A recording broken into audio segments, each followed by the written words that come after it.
ರಾಜ್ಯ ಸರ್ಕಾರದ ವಿರುದ್ಧ ವಿಪಕ್ಷಗಳ ಬಿಡದಿ ಟೌನ್ಶಿಪ್ ಅಸ್ತ್ರ ಇದು. ಯಾವ ರೀತಿ? ನಾಳೆ ಬೈರಮಂಗಲದಿಂದ ಆರಂಭ ಆಗ್ತಾ ಇದೆ ಪಾದಯಾತ್ರೆ. ಬಿಡದಿ ಪಾದಯಾತ್ರೆ ಆರಂಭಕ್ಕೂ ಮುನ್ನವೇ ಸರ್ಕಾರ ಈಗ ಅಲರ್ಟ್ ಆಗಿದೆ. ಟೌನ್ಶಿಪ್ ಬಗ್ಗೆ ಅಭಿಪ್ರಾಯ ಸಮಗ್ರ ಸಂಗ್ರಹಕ್ಕೆ ಈಗ ಸಮಿತಿಯನ್ನ ರಚನೆ ಮಾಡಿದೆ.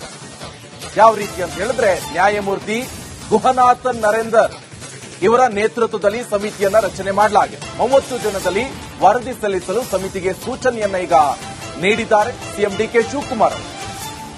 ಸದ್ಯ ಈಗ ನಾಳೆ ದೊಡ್ಡ ಮಟ್ಟದ ಹೋರಾಟಕ್ಕೆ ಅಣಿಯಾಗ್ತಾ ಇರುವಂತದ್ದು ಬಿಡದಿ ವಿಚಾರಕ್ಕೆ ಸಂಬಂಧಪಟ್ಟಂತೆ ಪಾದಯಾತ್ರೆಗೆ ಈಗ ಎಲ್ಲಾ ರೀತಿಯಾದಂತಹ ಸಿದ್ಧತೆಗಳನ್ನ ಮಾಡಿಕೊಂಡಿದೆ. ನಾಳೆ ಬೈರಮಂಗಲದಿಂದ ಆರಂಭ ಆಗುತ್ತೆ ಈ ಪಾದಯಾತ್ರೆ. ಬಿಡದಿ ಪಾದಯಾತ್ರೆ ಆರಂಭಕ್ಕೂ ಮುನ್ನವೇ ಸರ್ಕಾರ ಇದರ ಬಗ್ಗೆ ಯಾವ ರೀತಿ ನಿರ್ಧಾರವನ್ನು ತೆಗೆದುಕೊಳ್ಳಬೇಕು ಈ ಎಲ್ಲದರ ಬಗ್ಗೆ ಅಲರ್ಟ್ ಆಗಿಬಿಟ್ಟಿದೆ. ಟೌನ್ಶಿಪ್ ಬಗ್ಗೆ ಅಭಿಪ್ರಾಯ ಸಮಗ್ರ ಸಂಗ್ರಹಕ್ಕೆ ಈಗ ಸಮಿತಿ ರಚನೆ ಮಾಡಿದೆ.